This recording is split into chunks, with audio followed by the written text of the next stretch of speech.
Bismillahirrahmanirrahim. Assalamualaikum warahmatullahi wabarakatuh. Pemirsa MTA TV dimanapun Anda berada, alhamdulillahirrabbilalamin, di Jumat pagi ini kita bisa diberikan kesempatan untuk bisa berjumpa kembali dalam program yang selalu kita nanti-nantikan, yaitu Tempo Dulu. Mudah-mudahan pemirsa yang saat ini menyaksikan siaran kami dalam kondisi sehat walafiat, berbahagia, dan tentunya dalam lindungan Allah Subhanahu wa Ta'ala. Ya, tahukah pemirsa, hanya dalam kurun waktu 3,5 tahun, pendudukan Jepang berhasil mengubah arah sejarah Indonesia secara drastis. Masa ini menghadirkan penderitaan melalui kerja paksa dan berbagai kebijakan militer. Namun, di saat yang sama juga menjadi awal lahirnya kader-kader bangsa yang mempersiapkan kemerdekaan. Lantas, bagaimana periode 1942 hingga 1945 menjadi titik balik menuju proklamasi 17 Agustus 1945? Ya, mari kita bahas bersama narasumber kita hari ini. Telah hadir di studio MTA TV, Dr. Sutiah MPDM Hum, dosen pendidikan sejarah Universitas 11 Maret Surakarta. Assalamualaikum warahmatullahi wabarakatuh. Waalaikumsalam warahmatullahi wabarakatuh. Masya Allah, bagaimana kabar hari ini? Alhamdulillah sehat, Mbak. Alhamdulillah sehat. Ini saya manggilnya Bu Sutiah gitu ya. Baik, kalau di kampus manggilnya pasti Bu dosen gitu. Enggak, ya. Bu Tiah aja. Oh, Bu Tiah, baik. Bu Tiah, hari ini kita akan membahas masa penjajahan Jepang begitu. Bagaimana dulu Jepang bisa masuk ke Indonesia dan bagaimana kehidupan bangsa Indonesia saat dijajah oleh Jepang saat itu. Ya, namun kita juga mempersilahkan nih bagi pemirsa yang ingin bertanya, Anda bisa menghubungi di line telepon 0271 679 ataupun melalui WhatsApp, SMS, dan WhatsApp call di 0811 255 3000. Iya, Bu Tiah, kita memasuki pembahasan pertama, yakni awal masuknya bangsa Jepang ke Indonesia. Bagaimana dulu awalnya bangsa Jepang ini bisa masuk Hindia Belanda atau dulu bangsa Indonesia ya, itu di tahun 1942. Ini mengapa Jepang bisa menyerbu Hindia Belanda? Ya, kalau di situ kan ada sekian banyak hal yang kita bisa sampaikan. Ya. Jadi Jepang itu kan setelah ada restorasi Meiji. Ya, restorasi Meiji pada pembaruan sehingga menjadi negara industri. Karena keberhasilan industrialisasi sehingga Jepang juga memperkuat militernya. Maka berhasil menguasai wilayah di sekitar. Contohnya menaklukkan Manchuria, Vietnam. Sebelumnya juga menang dengan Rusia. Ketika jadi perang dengan Rusia, itu juga menampilkan gengsi Jepang. Dan itu mendorong terjadi imperialisme. Nah, kemudian ketika keberhasilan Jepang dalam bidang industri, kemudian Jepang harus membanting setir untuk mencari cara untuk bisa mendukung industrinya. Nah, saat itu juga Amerika membatasi jumlah migran Jepang ke Amerika. Maka harus mencari strategi gimana caranya Jepang bisa semakin eksis kan gitu. Nah, daerah mana yang diincar, bahwa daerah-daerah itu adalah wilayah di minimal Asia Timur dan Asia Tenggara. Gitu. Nah, maka Jepang punya semboyan yang dikenal dengan semboyan semangat Hakuichu.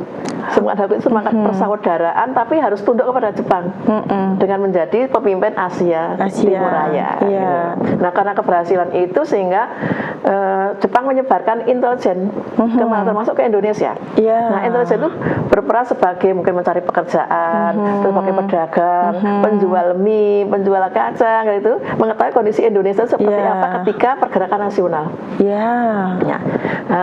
Dari di Indonesia siapa tokoh orang-orang yang tidak suka pada Belanda dan siapa yang dianggap suka Belanda. Oh gitu ya. Jadi mereka masuk ke masyarakat gitu ya, Bu ya. Jadi langsung ke bawah gitu ya. Seperti saya mengenal arsip itu ada begini, ada orang Jepang namanya Watanabe mencari bersama dua temannya mencari pekerjaan ke Wonogiri. Ternyata Watanabe itu menjadi kepala pengawas untuk Kochi Surakarta. Dulu Surakarta diganti dengan Kochi. Istilahnya, tapi tetap sama. Kalau zaman dulu itu Force London, kalau zaman Jepang namanya Kochi, itu kerajaan. Jadi menjadi pengawas untuk pemerintahan kerajaan di Surakarta, baik padahal dia bekerja mencari pekerjaan ke daerah Wonogiri gitu. Jadi disebar intelijen kemana-mana. Kemudian saya wawancara kepada tokoh peta itu dulu, komandan peta Solo itu pedagang di Banjarsari, tapi setelah itu jadi komandan peta, kemudian menjadi pengawas komandan peta. Komandan peta kan namanya Daidang. Jadi ada pengawasnya dari Jepang. Jadi pemimpin pelatihnya juga gitu. Jadi menyebar kemana-mana memberikan laporan tentang kondisi di Indonesia. Nah, akhirnya setelah berhasil menaklukkan wilayah Asia Timur, kemudian kebetulan kan waktu itu terjadi sudah terjadi Perang Dunia I ya, Perang Dunia II. Perang Dunia II mulai dikenal dengan Perang Pasifik untuk wilayah timur. Maksudnya kan ada wilayah perang itu di Eropa, kemudian yang wilayah timur daerah Pasifik. Nah, akhirnya Jepang berhasil mengebom Amerika Serikat di Pearl Harbor itu. Kemudian negara-negara Eropa dengan seperti itu kan akhirnya Jepang pun juga Belanda juga kalah dalam perjanjian di Kalijati. Menyerah kepada Jepang, karena dengan penyerahan itu kan otomatis kekuasaan Hindia Belanda jatuh ke tangan Jepang. Oh, seperti itu. Jadi awalnya karena ada restorasi Meiji tadi ya, yang mengawali pergerakan-pergerakan Jepang begitu. Kemudian yang ingin saya tanyakan, saat itu bagaimana kondisi dunia, Bu?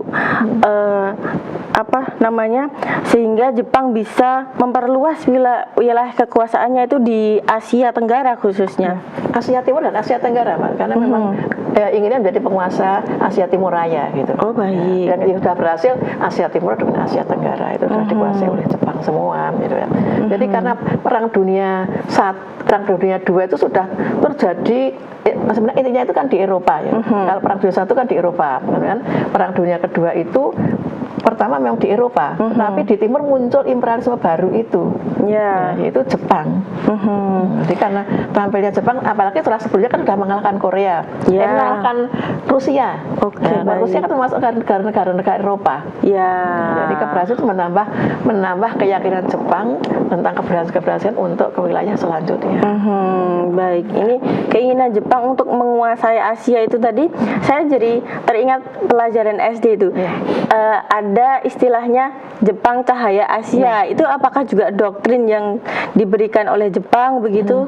Sebenarnya bukan doktrin ya. Jadi Jepang itu mempunyai keinginan untuk menjadi penguasa Asia Timur Raya. Nah, kemudian ingin menjepangkan semua dari yang dikuasai. Jadi karena dulu sebelumnya kan pengaruh di Indonesia ya, pengaruh Belanda akan begitu kuat. Nah, semua pengaruh Belanda akan dihapus. Sehingga orang Indonesia itu akan disetting mindset-nya mindset Jepang. Mindset Jepang. Bahasa juga diganti, kemudian sekolah juga diganti, tahun juga menggunakan tahun Jepang, dikenalkan dengan lagu Kimi Gayo, kemudian bendera Jepang dikibarkan. Jadi lagu Kimi Gayo sampai pelosok desa karena wajib bagi kepala desa untuk menyebarkan kepada penduduk untuk menyanyikan lagu Kimi Gayo. Jadi awalnya dari mulai bahasa yang ringan, kemudian yang lain-lain dikuasai, ingin disebarkan semuanya gitu. Jadi mindsetnya supaya sepenuhnya mendukung Jepang. Berarti mungkin lebih cocok disebut semboyan gitu ya, Jepang Cahaya Asia. Karena kan ini untuk propaganda supaya mendapat dukungan dari orang-orang yang di wilayah Asia Tenggara. Itu kan khususnya Indonesia ya di situ. Jadi karena dulunya dijajah Belanda, padahal mereka bermusuhan dengan negara imperialisme Barat, blok sekutu kan gitu. Karena kan menjadi rivalnya, kan otomatis di sini apapun yang ada di Indonesia yang berpengaruh kelompok sekutu itu kan ingin dihapus, ingin menunjukkan bahwa orang Indonesia itu supaya mengikuti kehendaknya Jepang.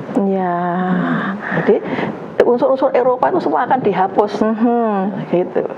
Iya, baik. Nah, sebelumnya kan Indonesia juga dijajah oleh Belanda saat itu, dan pengaruh Belanda juga sampai ke bawah, sampai tatanan masyarakat paling bawah begitu. Kemudian banyak juga bangunan-bangunan yang dibangun oleh Belanda begitu. Nah, ini bagaimana caranya bangsa Jepang ini bisa tadi seperti yang disampaikan oleh Ibu, ingin menghapuskan pengaruh-pengaruh yang dibawa oleh Belanda. Itu caranya seperti apa? Gini Bu, jadi ketika Jepang masuk ke Hindia Belanda, semua fasilitas dibakar. Oh iya. Yang mereka Belanda jadi politik pembakaran, bumi hangus ya.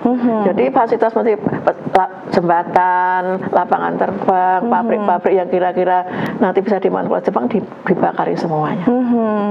Apa itu juga menjadikan penghapusan jejak oleh Belanda itu bisa dilakukan dengan relatif singkat begitu, Bu? Kalau jejak sih enggak sih, kan super arsip kan Belanda terkenal sebagai pemilik arsip yang paling tertib dalam hal jejak itu. Tapi kan maksudnya Belanda itu dihapus itu supaya tidak dimanfaatkan. Berarti fasilitas yang ada ketika zaman Hindia Belanda tidak dimanfaatkan oleh Jepang. Gitu, sehingga Jepang kesini harus kerja keras untuk bisa mendapatkan fasilitas itu. Dan ke Jepang pun di sini yang kira-kira tidak bermanfaat juga tidak dimanfaatkan. Contohnya pabrik gula. Ya kan Indonesia itu dulu bukan Indonesia, Jawa itu produksi gula terbesar nomor 2 di dunia. Produksi gula tebu dari Jawa itu. Nah, tapi Jepang kan tidak membutuhkan banyak gula. Yang dibutuhkan adalah minyak jarak. Jadi pabrik gula banyak yang tutup karena tidak banyak dimanfaatkan. Pun karung dimanfaatkan karena karung itu pengganti kain. Kan tidak produksi kain, tidak ada bahan baku kain, tidak ada, sehingga di Indonesia itu betul-betul pakaian nggak ada pakaiannya pakai karung. Baik, itu menjadi alasan kenapa Jepang itu merusak atau bahkan tidak menggunakan lagi peninggalan-peninggalan Belanda saat itu ya. Yang merusak bukan Jepang, tapi yang merusak Belanda. Yang merusak Belanda atau supaya fasilitas yang dimiliki Belanda setelah Belanda pergi dari Indonesia tidak dimanfaatkan oleh Jepang. Begitu. Maka ketika Jepang butuh itu menggunakan tenaga rakyat untuk bisa memperbaiki jembatan, memperbaiki lapangan terbang, kemudian menyediakan bahan makanan, untuk menyediakan semua harta kekayaan, bahkan termasuk menyerahkan anak yang dibutuhkan untuk militer Jepang, kan gitu. Jadi, istilahnya biar Jepang ini memulai lagi dari nol gitu ya. Kan kerja paksa Romusa itu betul-betul oleh Jepang dikerahkan betul-betul itu melalui kepala sampai tingkat kepala desa. Baik. Sebelum kita masuk ke Romusa ya, itu kan kedatangan bangsa Jepang itu disambut sangat baik nih oleh masyarakat kita. Nah, mengapa Ibu kok bisa demikian gitu? Padahal nantinya ada istilah Romusa itu tadi. Awalnya memang begitu Mbak, karena selama masa pendudukan Jepang kan penderitaan. Belanda kan penderitaan ya. Nah, jadi mereka memang menderita. Hanya nanti menderitanya itu lebih parah daripada penderitaan di zaman Jepang. Di zaman Belanda masih bisa makan, petani masih bisa nanam sawahnya karena bergantian. Tapi Jepang memberikan promosi bahwa nanti setelah masuk Jepang kan bisa begini, maka ada 3A pertama kali. Jepang yang akan melindungi bangsa Asia, Jepang yang akan memberikan sinar ke cahaya, pemimpin Asia, sehingga semua harus bahwa Jepang itu sebagai saudara tua yang memimpin bangsa Indonesia. Jadi akan memberikan kemakmuran, kemerdekaan, memberikan segala macam yang dibutuhkan kan gitu. Sehingga masyarakat bawah itu kan harapannya dengan pergantian kekuasaan ini akan terjadi pergantian nasib juga. Maka diterima dengan baik dengan promosi-promosi itu. Apalagi orang-orang yang memusuhi zaman Belanda itu dipegang oleh Jepang. Jadi orang yang menjadi rival itu siapa? Yang dimusuh Belanda itu siapa? Pertama adalah tokoh nasionalis. Yang tokoh-tokoh pejuang pergerakan nasional itu dianggap musuh Belanda. Kemudian para ulama, orang-orang Islam. Karena kan selama zaman Belanda kan banyak sekali perlawanan dari orang-orang Islam. Mulai dari Solo SDI jadi SI, kemudian partai-partai Islam kan banyak sekali. Yang ulama kan banyak orang-orang Islam. Nah, itu yang dianggap sebagai orang yang memusuhi Belanda. Maka itu dirangkul. Dirangkul digunakan kalau ada yang mengatakan bahkan itu jadi kolaborasi, padahal mereka sudah punya jiwa nasionalisme yang kuat dan tidak mungkin akan menyerahkan kepada Jepang, tapi hanya sebagai alat supaya jiwa nasionalisme tidak hilang sama sekali oleh tokoh-tokoh itu. Maka yang dianggap anaknya Belanda siapa? Itu pejabat. Pejabat pribumi itu karena orang Indonesia, khususnya Jawa itu tidak pernah tunduk kepada pejabat asing. Tunduknya kepada pejabat setempat. Nah, pejabat setempat itu mulai dari kalau ada istilah tatanan birokrasi pemerintah Belanda itu ada biasanya Pangreprojo, ada Benelan Bestur. Yang Pangreprojo itu yang pejabat pribumi, mulai dari bupati sampai camat, istilahnya selevel camat. Dan dulu ada istilahnya kemudian daerah wilayah regency, wilayah distrik, wilayah under distrik. Nah, kepala desa itu tidak masuk birokrasi pemerintah kolonial, tetapi dimanfaat oleh Belanda sampai kepala desa itu. Jadi tidak masuk birokrasi, tetapi dimanfaatkan untuk atau ujung tombaknya kepada masyarakat untuk menyebarkan untuk melaksanakan program-programnya. Nah, karena semua program Belanda itu bisa dilaksanakan melalui pejabat pribumi, maka pribumi dianggap pro Belanda. Dan orang-orang dulu kan mempertahankan jabatan itu kan prestisius ya, jabatan birokrasi itu prestisius betul-betul, karena kalau sampai diturunkan jabatan itu jabatannya itu aib seluruh kerabat besar, keluarga besarnya, maka dijaga betul, sekalipun harus kolusi, harus ngatur dengan pejabat, harus apa dilakukan gitu. Baik. Kepada Belanda, maka dianggap sebagai anteknya. Maka pertama kali yang didekati adalah orang-orang Islam, ulama, kemudian tokoh nasionalis yang pejabat birokrat disingkirkan dulu, tidak diperbaiki. Ternyata setelah itu kepada mereka, kepada tokoh nasionalis tidak bisa tembus ke masyarakat bawah, maka mau tidak mau harus menggunakan pejabat birokrat. Akhirnya ketiganya juga dirangkul. Gitu. Nah, kemudian orang yang musuh tadi misalnya tokoh-tokoh Islam dari ulama diundang ke Jakarta, dibawa ke Jepang, ditunjukkan bahwa di Jepang ada masjid kan gitu. Nah, ketika zaman Belanda ditekan betul-betul orang-orang Islam ini, bahkan sampai muncul ordonansi guru ketika Belanda, karena takut kepada orang-orang Islam sehingga guru-guru ngaji pun harus didata. Padahal orang Islam tidak pernah punya data administrasi tentang itu. Bahkan sampai sekarang itu di pondok saya itu suruh buat administrasi nggak jalan. Karena yang dibutuhkan buat administrasi tapi realita. Gitu. Padahal Belanda tadi menuntut supaya guru-guru ngaji pun didata. Nah, pendataan itu pada mereka tidak bisa menulis huruf Latin, biasanya huruf Arab. Padahal harus didata menggunakan huruf Latin. Kan? Penderitaan bagi tekanan bagi ketika di sekolah-sekolah ngaji harus didata seperti itu. Nah, setelah ada ordonansi guru, ada ordonansi sekolah liar. Sekolah-sekolah yang membahayakan Belanda, yang Belanda itu dulu kan ada Muhammadiyah, ada Taman Seso, itu diawasi kata Belanda sampai mengatakan itu sebagai sekolah liar. Walaupun akhirnya perjuangan itu bisa berhasil, akhirnya Taman Seso masih tetap jalan, Muhammadiyah tetap berkembang. Gitu. Baik, ini juga berawal dari Jepang ini pintar mencari celah begitu ya. Mencari celahnya karena sudah menyebar intelijen tadi, Mbak. Menyebar intelijen seperti apa kondisi di Indonesia itu. Gitu. Jadi tokoh-tokoh mana harus didekati supaya mendapatkan simpati. Baik. Jadi propaganda Jepang sebagai saudara tua itu bisa dikatakan efektif begitu ya untuk bisa merebut nih bangsa Indonesia dari Belanda begitu, Bu? Awalnya memang begitu, tapi setelah itu juga tidak. Karena saudara tua ternyata juga melakukan program-program yang menyakitkan rakyat. Jadi awalnya mulai tadi saudara tua, 3A, kemudian membentuk putra, membentuk badan propaganda, Sidenbu, kemudian membentuk departemen agama dalam tanda petik Islam. Yang selama itu orang Islam itu dimusuhi oleh Belanda. Artinya kan orang-orang saya yang waktu entah walaupun belum Islam secara kafah ya, tetapi kan mayoritas dikatakan sebagai orang Islam.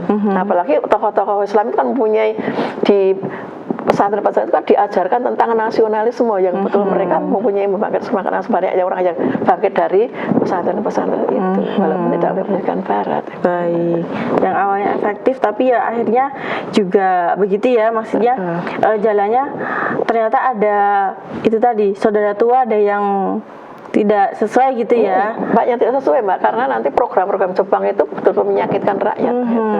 Nah, pertama kali Romusa itu sudah menyakitkan kan. Nah, maka ketika ancaman, ada anak membangkang, gitu. Kok tak rumusak kayak gitu, udah takut. Baik, begitu ya. Ini juga menjadi ancaman orang tua zaman dulu untuk anak-anaknya begitu. Kita mulai masuk ke kehidupan saat pemerintahan Belanda menguasai Indonesia saat itu. Tentunya banyak sekali pengaruh Jepang dalam berbagai aspek kehidupan, baik pemerintahan maupun di kalangan masyarakat begitu. Dulu bagaimana sih Bu sistem pemerintahan yang dipakai oleh Jepang, kemudian dulu juga ada pemerintahan militer gitu ya. Nah itu yang seperti apa? Bagaimana dulu? Ya, jadi begitu Belanda menyerah di Kalijati, kemudian kan Jepang mengeluarkan Undang-Undang Nomor 1 menggantikan posisi pemerintahan Hindia Belanda menjadi pengganti itu kan. Nah karena seperti itu kemudian mengeluarkan Undang-Undang Pemerintahan, Undang-Undang Pemerintahan bahwa di Indonesia nanti pemerintahan Belanda itu dihapuskan. Maksudnya di zaman Belanda kan ada pemerintahan pusat di Jakarta, ya di bawah Bindelan Bestur. Apa itu? Istilah Jepang ini? Belanda itu, istilah Belanda. Belanda. Okay. Jadi ada Bindelan Bestur itu pemerintah dalam negeri. Nah kemudian karena Belanda awal itu akan menjadikan pegawai di Indonesia, para bupati terutama sebagai pegawai Belanda, tetapi tidak berhasil. Ya, karena bupati itu biasa digaji dengan hasil bumi, bukan uang. Mau digaji dengan uang, tapi nggak berhasil karena memang tidak terbiasa menerima gaji. Rakyat rakyat juga akan menderita kalau harus membayar uang, pakai uang karena uang juga sulit kan gitu. Nah, bayarnya ke hasil bumi kan gitu. Nah, kemudian ternyata nggak berhasil, akhirnya tetap dibuat dualisme pemerintahan. Itu ada pemerintahan. Ada yang mengistilahkan Europese Bindelan Bestur, ada Inland Bindelan Bestur. Jadi ada dua itu. Yang khusus untuk orang pribumi namanya Inland Bindelan Bestur atau Pangreprojo. Yang untuk Pangreprojo. Nah, Pangreprojo itu dalam struktur pemerintahan Belanda mulai dari bupati tadi, regensi, distrik, onder distrik. Pejabat namanya bupati, kemudian wedono, kemudian asisten wedono. Nah, kemudian Belanda sudah mulai pemerintahan sendiri, mulai dari gubernur jenderal, kemudian gubernur, residen, afdeling, afdeling itu asisten residen, kemudian kontrolur, aspiran kontrolur, kan gitu. Nah, itu sudah. Tapi posisi ini selalu diawasi oleh Belanda, betul selalu diawasi Belanda. Bahkan ini menjadi anteknya tadi karena menjadi tangan kanan Belanda. Tapi zaman Jepang berubah total. Jadi pemerintah satu garis lurus. Satu garis mulai dari pemerintah tertinggi, kemudian sampai pemerintahan terendah. Nah, Jepang itu menghapuskan pemerintahan provinsi. Kemudian pemerintah diganti setelah pemerintahan pusat, kemudian dibagi dari pemerintah pusat, kemudian wilayahnya dibagi menjadi untuk Jawa itu ada 16 daerah su itu tingkat karesidenan. Jadi wilayah provinsi sudah tidak ada, istilah gowes sudah tidak ada. Hanya dari pemerintahan pusat, kemudian bawahnya itu adalah daerah su, itu untuk pemerintahan biasa, kochi untuk kerajaan, tokubetsushi untuk daerah istimewa. Dan untuk di Jawa itu daerah istimewa, tokubetsushi Jakarta, kemudian kochinya Surakarta dan Yogyakarta, dan daerah su. Nah, di bawahnya sama, di bawah tokubetsushi, kochi, su itu sama, yaitu daerah kabupaten, namanya ken kabupaten, kemudian gun itu setingkat distrik, kemudian son itu setingkat under distrik, daerah kecamatan itu. Nah, Belanda sampai Jepang sampai kelurahan, kepala desa itu jadi birokrasinya, nah, yaitu daerahku. Nah, sampai akhirnya saya kurang bisa mobilisasi supaya lebih intensif, dibentuk pemerintahan yang sampai tingkat rendah, yaitu setelah ku ada asa, ada tonarigumi. Nah, tonarigumi tingkat RT itu masuk RW asa, kalau RT tonarigumi. Itu mengurus sekitar antara 10 KK. Itu berarti dari atas ke bawah itu garis lurus. Dasarnya adalah teritorial. Kalau Belanda dasarnya adalah ras. Ras. Ya. Baik, jadi sistem pemerintahan militer Jepang itu menghapuskan sistem pemerintahan yang Belanda tadi, yang dibagi dua itu tadi, kemudian menjadikan sistem pemerintahan yang dari pusat sampai bawah gitu ya. Harus komando, kan militer komando dari atas ke bawah. Jadi dari atas perintah kan harus dilaksanakan, enggak sanksinya pecat atau mati. Kalau sampai pecat, apalagi mati, itu kan sudah aib seluruh keluarga. Nah, pernah saya wawancara kepada putra Bupati Wonogiri ya, yang Praptini itu, ketika sampai ngungsi. Karena diminta untuk mencarikan kuota nufus sekian, nggak sanggup, akhirnya lebih baik mengungsi. Padahal pejabat kita itu mengungsi kan penderitaan kan, di rumah punya pembantu banyak, yang tukang lurur ada, yang miru ada, yang masak ada, miru kan maksudnya di situ, yang macam-macam kan pembantunya banyak kan pejabat di hidup di pengungsian walaupun dihormati orang banyak tapi kan tidak seperti di rumah sendiri. Iya. Sampai begitu. Ini. Baik, ini tadi kita akan lanjutkan lagi nih Bu, bagaimana kehidupan bangsa Indonesia saat Jepang menjajah begitu. Nanti silakan dibahas di segmen kedua. Ya, baik pemirsa dan pendengar dimanapun Anda berada, kita akan lanjutkan lagi pembahasan kita bagaimana dulu bangsa Indonesia saat dijajah oleh Jepang hingga akhirnya bisa meraih kemerdekaan di 17 Agustus 1945. Jangan kemana-mana, tetap bersama kami di Tempo dulu setelah informasi-informasi menarik berikut ini. Ya, baik pemirsa, terima kasih Anda masih setia bersama kami dalam program Tempo Dulu. Dan kita masih akan membahas 3 tahun pendudukan Jepang yang mengubah arah sejarah bangsa Indonesia bersama Dr. Setiah MPD M.Hum, dosen pendidikan sejarah Universitas 11 Maret Surakarta. Tentunya kami juga mengundang Anda pemirsa untuk bisa bertanya. Anda bisa menghubungi di line telepon di 0271 679 3000 ataupun melalui WhatsApp, SMS, dan WhatsApp call di 0811 255 3000. Ya, baik Bu Tiah, tadi kita sudah membahas nih bagaimana awal masuknya Jepang ke Indonesia begitu, dan tadi sudah dibahas juga sistem pemerintahan yang digunakan oleh Jepang saat menduduki Indonesia begitu.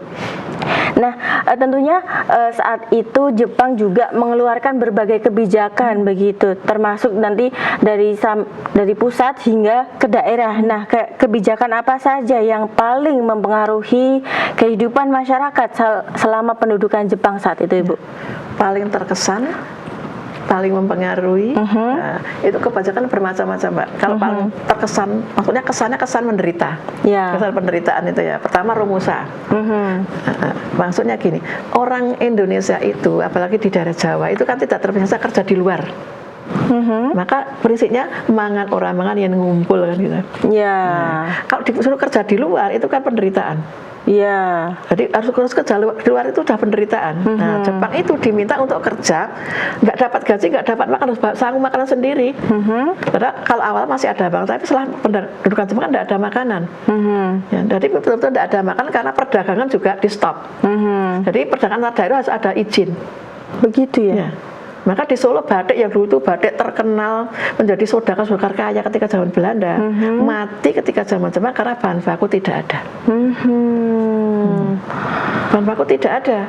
Karena baku tidak ada, pabrik boleh beroperasi tetapi harus membatasi jam kerja. Nah, kalau bahannya tidak ada, terus untuk memproduksi dari mana? Dan untuk perdagangan juga tidak boleh. Maka perdagangan macet. Barang yang diproduksi hanya barang yang kira-kira untuk kepentingan Jepang. Apa? Butuh makan. Maka dikenalkan tanaman baru. Cara tanam baru. Padi. Jadi setiap desa itu ada istilah sidoin. Sidoin itu petugas untuk meningkatkan pangan. Ada sidoin padi, sidoin jarak, sidoin jagung, tapi terkenal sidoin padi. Jadi mulai kita mengenal tanaman dengan diukur itu zaman Jepang. Karena Jepang terkenal sebagai negara yang produksi peningkatan pangan itu sangat efektif, sangat tinggi kan. Walaupun negaranya kecil, habis dibom atom, tapi bisa eksis, juga surprise jadi negara penghasil bahan makan yang sangat tinggi. Nah, itu karena memang mengenalkan tentang cara menanam padi. Juga dulu kan tanaman disebar, sehingga padi itu kan tidak bisa tumbuh dengan punya anak banyak, kan disebar. Tapi kalau sudah ditata, dipakai ukuran, itu yang mengenalkan Jepang. Gitu. Satu sih keuntungan. Nah, tapi bagi pejabat menderita karena harus memberikan contoh. Jadi kepala desa itu harus turun ke lapangan, memberikan contoh nanam padi. Pernah saya pacari Gusti Nurul. Gusti Nurul itu padahal kan putri mahkota dari Mangkunegaran, Mangkunegaran 7. Tapi harus turun ke sawah, tanah yang penuh lumpur untuk nanam padi. Juga untuk memberikan contoh menuai padi. Bukan sekedar seperti kalau Butin kan ada yang mengambilkan padinya tinggal gini. Kalau itu enggak, mengambil ke sawah sendiri. Jadi semua pejabat harus memberikan contoh langsung. Bagi pejabat itu menderita. Bagi penduduk tadi rumus saya ditugaskan keluar daerah, tidak akan kembali. Artinya mati. Nah, tapi yang hanya di daerah lain, misalnya di desa lain, itu pergi ke tempat lain kan jarang terjadi Mbak ketika itu. Paling ngumpul di tetangganya sendiri. Apa ke kantor kelurahan kan jarang. Dulu ke kantor kelurahan zaman Belanda itu kan hanya mereka yang punya tanah. Yang tidak punya tanah, langsung tanah sawah, tanah pakar nggak punya itu kan nggak pernah ngumpul di kelurahan. Nah, padahal itu harus ngumpul di daerah lain, harus kerja di tempat lain, berangkat pagi pulang sore, harus bawa makan sendiri. Kalau sama nggak digaji karena itu memang kerja bakti istilahnya kan gitu. Ya rumusan digaji tetapi kan di tempat lain dan dari hasil penelitian yang ada relatif tidak ada rumusan yang dibawa keluar daerah yang kembali. Itu menderita sekali. Kemudian ada dari Kempetei yang bagi masyarakat. Kempetei itu kan pasukan militer Jepang. Sekarang tempatnya markasnya dulu di Hotel Cakra. Itu dulu markas Kempetei. Sampai kalau anak kecil nakal ketika satu SD, gue yang nakal tak kempe. Maksudnya Kempetei, maka kata Kempetei terlalu panjang jadi kempe. Itu kan penderitaan juga. Berarti melekat di hati masyarakat gitu. Kemudian itu wajib untuk menghormat matahari. Jadi harus bungkuk setengah badan. Setiap kegiatan ketemu orang Jepang harus bungkuk setengah badan menghormati matahari.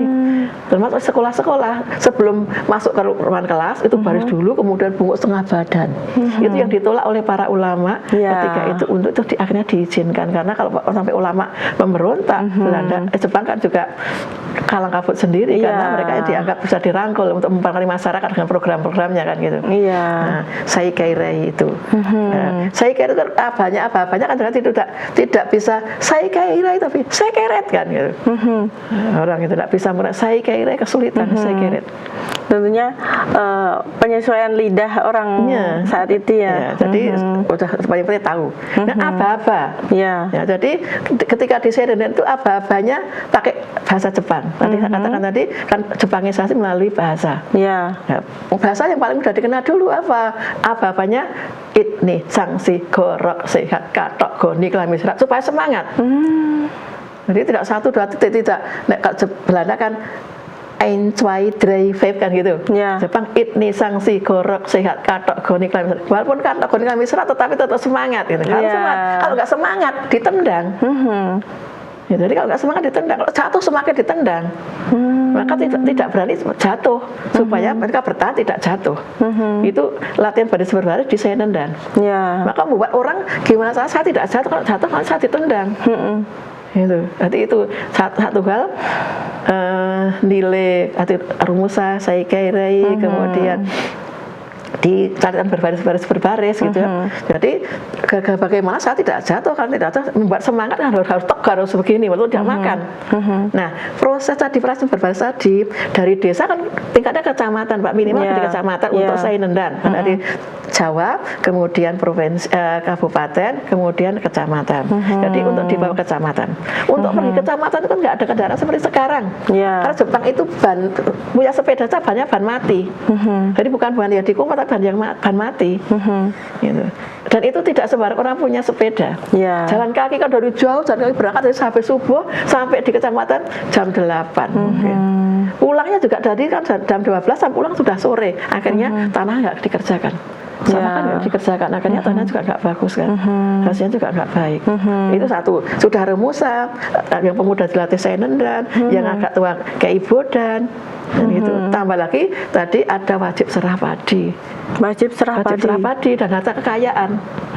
Nah, wajib serah padi itu bagi petani yang mempunyai sawah itu harus melaporkan apabila mau panen. Nah nanti aturannya bagi mereka yang panennya 1 tahun 2 kali itu hanya boleh mempunyai bibit itu 50 gantang. Untuk dimakan 50 kilo. Sekarang anaknya dulu kan anaknya tidak sedikit seperti anaknya minimal 5 kan. 5 saja mah diruat kan kalau orang Jawa kan karena pendowo kan diriwat. Maka anaknya 7 kan. Kalau kita ambil saja anaknya misalnya 5, orang tuanya 2. Berarti kan 7. Beras sekian untuk dimakan orang itu gimana? Ditambah lagi ketika itu ada sistem ijon.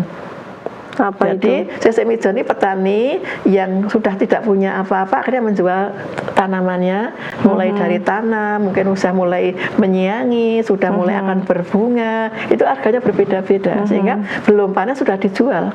Maka tidak akan panen apa-apa, nggak punya apa-apa. Gitu. Baik, ini jadi saat pemerintahan Jepang itu kondisi masyarakat yang ada di daerah-daerah itu sangat menderita gitu ya Bu Betul. ya? Kalau Belanda kan hanya tataran atas ya, Mak. Iya. Bapak itu bisa makan. Iya. Tapi sama Jepang betul karena sampai lapisan bawah melalui pengawasan RT. Jadi RT melaporkan walaupun tidak, misalnya penduduk tidak lapor, RT yang melaporkan Pak ini yang mau panen. Gitu. Baik. Di masyarakat bawah atau di daerah itu menderita, kemudian tapi saat itu juga muncul nih berbagai organisasi-organisasi di tingkat apa tuh? Tingkat nasional ya berarti? Tingkat pusat berarti ya? Organisasi-organisasi itu muncul di tingkat pusat. Kalau di masyarakat tadi kan tidak mungkin gitu ya? Kalau zaman Jepang mungkin Mbak, karena di sini organisasi misalnya Senendan, ada Jawa Renggo Senendan, Ken Senendan, sampai tingkat kecamatan. Ya. Jadi itu untuk masuk ke Senendan tadi yang punya pemuda siapa? Laporan saja dari ketua RT. Ya baik. Tentunya juga saat itu banyak sekali organisasi-organisasi bentukan Jepang gitu ya, seperti Putra, Jawa Hokokai gitu ya. Betul tidak saya bacanya ini. Kemudian Keibodan, Heiho, dan Peta. Itu apa sih Bu tujuan Jepang untuk membuat organisasi-organisasi itu? Tentunya setiap organisasi punya tujuan masing-masing ya. Iya. Gini, Putra itu pusat tenaga rakyat. Pusat tenaga rakyat. Jadi yang dipegang dulu tokoh nasionalis. Harapannya Putra ya, pusat tenaga rakyat itu bisa menjadi organisasi yang bisa merangkul semua masyarakat jadi organisasi massa, tapi tidak berhasil karena tokoh nasionalis itu tidak terkenal sampai tingkat lapisan bawah, hanya tataran atas. Sehingga dulu masalah mengenai Soekarno-Hatta itu zaman Belanda nggak kenal. Tapi ketika Jepang, apalagi sampai proklamasi, betul kenal dengan namanya Soekarno, itu maka sebutan Bung Hatta, Bung Karno. Itu dipopulerkan oleh Jepang. Karena apa? Terkena tokoh nasionalis itu. Jadi itu nggak bisa mempan sampai tingkat bawah. Karena tidak bisa sampai bawah, maka nanti harus ada organisasi-organisasi melalui tadi pemerintahan pertama, pemerintahan tadi. Yang pemerintahan sudah mulai tingkat sampai kelurahan pertama, kemudian tahun 44 itu karena kurang efektif, dibentuk pemerintahan yang lebih bawah lagi, yaitu ASA dan Tonariku. Jadi tidak sejak awal sampai membentuk pemerintahan sampai bawah, enggak, tetapi karena butuh untuk memobilisasi massa, akhirnya butuh sampai lapisan bawah. Gitu. Nah ini pemerintahannya. Kemudian melalui pejabat itu, karena nanti melalui tokoh nasional tidak sampai masyarakat bawah, nggak berhasil. Putra. Nah kemudian setelah itu Jepang butuh macam-macam, butuh bantuan finansial. Nah tadi salah satunya adalah bentuk Jawa Hokokai. Semua organisasi yang pernah ada dihapuskan semua, kemudian harus menjadi satu Jawa Hokokai, kebaktian masyarakat Jawa. Kebaktian masyarakat Jawa. Jadi supaya masyarakat Jawa dari etnis manapun, dari agama manapun harus bakti kepada Jepang melalui apa yang dimiliki diserahkan sepenuhnya. Jepang memberikan itu film-film kesetiaan rakyat, film-film perjuangan militer itu disebarkan di mana-mana supaya bangga kepada militer Jepang. Ditonton bahwa orang Jepang itu tidak makan tapi diserahkan semuanya kepada militer. Nanti kalau menang masyarakat akan bisa hidup nyaman, hidup enak kan gitu. Jadi sampai ludruk pun digunakan oleh Jepang itu untuk tadi mempropagandakan program-program Jepang tadi. Kesehatan daerah dikembangkan. Tapi bagaimana bisa mengembangkan? Ternyata makan saja tidak ada. Jadi tetap tapi diakui eksistensi dari sebuah kesenian daerah itu. Bahasa Jawa juga bisa berkembang, bahasa Melayu juga. Waktu kan belum bahasa Indonesia Sumpah Pemuda ya, tapi kan belum menyebar kemana-mana. Tapi boleh digunakan, tidak ada larangan. Tapi zaman Belanda kan dilarang. Karena bahasa itu bisa membentuk sebuah nation yang sangat kuat. Perasaan sentimen bangsa itu sangat kuat. Maka Jepang tadi tidak boleh dipakai. Tapi karena tidak semua bisa bahasa Melayu, bahasa Indonesia, maka bahasa daerah tetap berkembang digunakan. Maka dilarang menggunakan bahasa Belanda, tetapi boleh menggunakan bahasa daerah. Bahasa daerah berkembang, bahasa Indonesia juga akhirnya juga diperkembang karena diizinkan untuk digunakan dalam acara resmi. Gitu. Baik. Ini jadi organisasi-organisasi bentukan Jepang itu tadi memiliki tujuan masing-masing begitu ya, meskipun ada yang di awal bisa jalan, akhirnya yang di akhir tidak bisa begitu, dan membentuk organisasi-organisasi sesuai dengan kebutuhan Jepang begitu. Itu dipaksa, Mbak. Kalau PETA kan memang sudah nggak berhasil sesuai dengan tujuannya di organisasi massa, menggerakkan seluruh massa, akhirnya cari organisasi lain. Tapi itu konsultasi dengan tokoh-tokoh nasionalis, tokoh agama. Jadi yang diundang tadi untuk mencari apa yang bisa diterapkan di Indonesia. Gitu. Nah, tapi karena Belanda, Jepang punya konsep harus dilaksanakan. Misalnya untuk pertahanan wilayah pemuda dikoordinir melalui Senendan tadi. Untuk menjaga keamanan ada Kaibodan. Wajib itu. Jadi kalau Kaibodan bakal dibentuk sampai tingkat RT, ada Han Kaibodan. Kalau Senendannya tingkat kecamatan, tapi kalau Kaibodan itu sampai tingkat RT. Jadi ada Kaibodan tingkat desa, yang bawahnya ada Han Kaibodan. Itu untuk tadi menjaga keamanan. Mengapa tidak aman? Jadi tadi pada awal kedudukan Belanda kan banyak tadi politik bumi haus Belanda, kemudian penjarahan. Gitu. Baik, jadi sampai pusat hingga daerah sampai bawah tingkat RT itu pun istilahnya juga masyarakat itu diawasi dengan organisasi-organisasi itu ya Bu ya. Baik, nah kita mulai masuk nih ke jalan menuju kemerdekaan gitu. Tentunya juga ada organisasi-organisasi Jepang yang digunakan untuk mempersiapkan itu. Kalau tidak salah ada BPUPKI, Dokuritsu Junbi Chosakai, dan PPKI, Dokuritsu Junbi Inkai. Ya, itu apa sih Bu peran mereka nih dalam mempersiapkan kemerdekaan bangsa Indonesia? Jadi gini Mbak, istilahnya di Jepang itu kan menguasai semua lapisan masyarakat. Nah, kemudian tokoh-tokoh nasional kan dijanjikan. Karena tujuan tokoh nasional bukan yang lain, hanya kemerdekaan Indonesia kan gitu. Maka mau tidak mau janji kemerdekaan. Nah, untuk meyakinkan bahwa betul-betul janji kemerdekaan akan diwujudkan, dibentuk Badan Pembuat Dasar Negara. Dasar Negara. Akhirnya BPUPKI. Setelah BPUPKI berhasil menghasilkan dasar negara melalui sidang-sidang BPUPKI, akhirnya punya konsep dasar negara yang namanya Pancasila. Prosesnya panjang itu ya. Panjang, Nah, kemudian setelah bisa menghasilkan data dasar negara namanya Pancasila, ada 5 sila itu, yang akhirnya disepakati dengan perjanjian Piagam Jakarta. Nah, kemudian sudah disahkan menjadi dasar negara, isinya itu ya. Kemudian membentuk undang-undang, karena suatu negara itu pasti pertama butuh dasar negara, yang kedua butuh undang-undang, butuh konstitusi kan gitu. Akhirnya dibentuk PPKI, mempersiapkan kemudian dengan membentuk PPKI untuk membentuk undang-undang dasar gitu. Nah, berhasil kan gitu, sudah merumuskan segala macam, proses panjang disertai Soekarno-Hatta gitu. Tapi kan di sini sering terjadi kan ada kelompok tua, kelompok muda. Ya, kelompok muda inginnya tidak usah melalui Jepang, harus melalui kita sendiri, kita pernah berjuang kan gitu. Hanya terus kemudian karena Soekarno, saya sudah diberikan amanah sepenuhnya, hak sepenuhnya untuk menentukan kemerdekaan ini melalui PPKI kan gitu.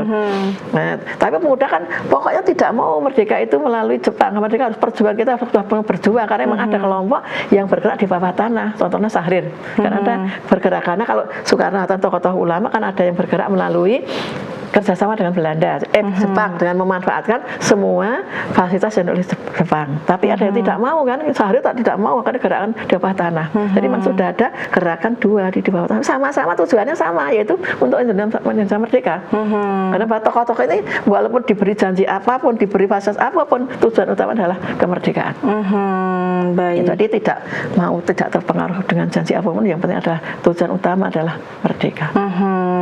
Baik, nah kalau kita juga ingat saat itu ada peristiwa sebelum bangsa Indonesia memproklamasikan kemerdekaan, yaitu Jepang di bom atom di Hiroshima dan Nagasaki begitu.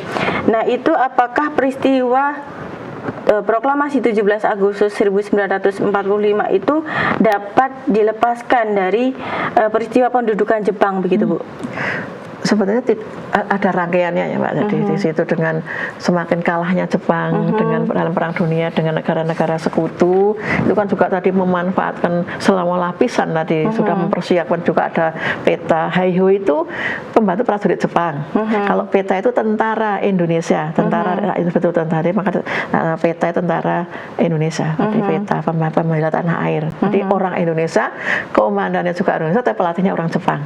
Tapi kalau Heiho itu miliknya Jepang, sehingga digaji oleh Jepang, menjadi prajuritnya Jepang. Gitu. Jadi dulunya pembantu prajurit dari pembantu prajurit Jepang. Kemudian saya dan Danpo juga untuk pertahanan wilayah tadi. Ya, peta pun juga untuk pertahanan wilayah tadi. Tadi tidak ada peta seluruh Indonesia, tidak ada. Ya, dan Solo pun dulu itu ada 2 daidang istilahnya, ada 2 wilayah peta, yaitu di Wonogiri dan Surakarta. Dai di Wonogiri, Dai ini di Surakarta. Itu nggak ada komunikasi sama sekali, terpisah. Karena memang Jepang tidak ingin persatuan itu terjadi, terpisah-pisah. Baik, mungkin di akhir nih Bu bisa dijelaskan secara singkat nih mengapa masa pendudukan Jepang yang singkat yaitu 3,5 tahun itu bisa mengubah arah sejarah Indonesia begitu Bu? Ya, jadi ada 2 sisi, sisi Jepang, kepentingan Jepang dan sisi kepentingan orang Indonesia. Indonesia tetap bertahan pada keinginannya adalah merdeka. Itu jiwa itu selalu melekat pada masyarakat sampai masyarakat bawah. Kemudian Jepang memanfaatkan orang Indonesia untuk bisa mencapai kemenangan dalam Perang Dunia II. Sehingga ingin eksis sebagai negara penguasa di Asia Timur, Asia Timur Raya, bahkan Asia Timur Raya. Gitu. Nah, karena Jepang butuh ini, tapi ini butuh lain. Ya, tapi sama besar. Nah, gemblengan di sini membuat orang Indonesia itu betul-betul, kalau dulu itu tanpa sana ngumpul di kelurahan saja jarang. Tapi dengan Jepang itu saya dan ngumpul di kecamatan, menghilangkan hubungan sosial yang terpisah. Ya, jadi kalau dulu ngumpul dengan pejabat, anak pejabat kan jarang sekali. Ya, ketika itu berkumpul bersama-sama, ada mobilitas sosial. Kemudian dengan dilatih untuk tadi tidak boleh jatuh, kalau jatuh ditepang atau ditendang itu. Suruh mikul pasir 1 bagor. Kalau nanti sampai jatuh ditendang, maka gimana cara saya bisa kuat, sehingga membuat tubuh fisik kuat.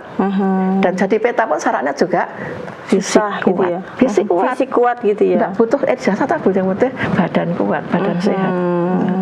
Nah, jadi konsep ada sekian banyak tempaan Jepang, sikap bangsa Indonesia masih tetap bertahan bahwa nasionalisme yang sangat tinggi. Jepang ternyata juga membuat semakin menderita masyarakat. Jadi walaupun menderita tapi semangat untuk bisa itu yang baik. Mungkin dari penjajahan Jepang tadi dan sistem yang diterapkan ini memunculkan semangat dari bangsa Indonesia begitu ya Bu ya.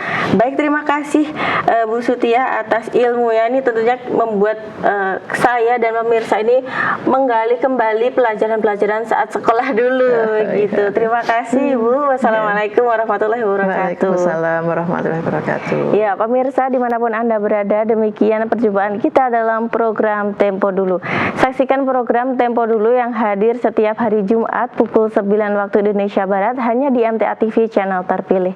Akhirnya saya Azalia Latifah dan kru yang bertugas mohon undur diri. Wassalamualaikum warahmatullahi wabarakatuh.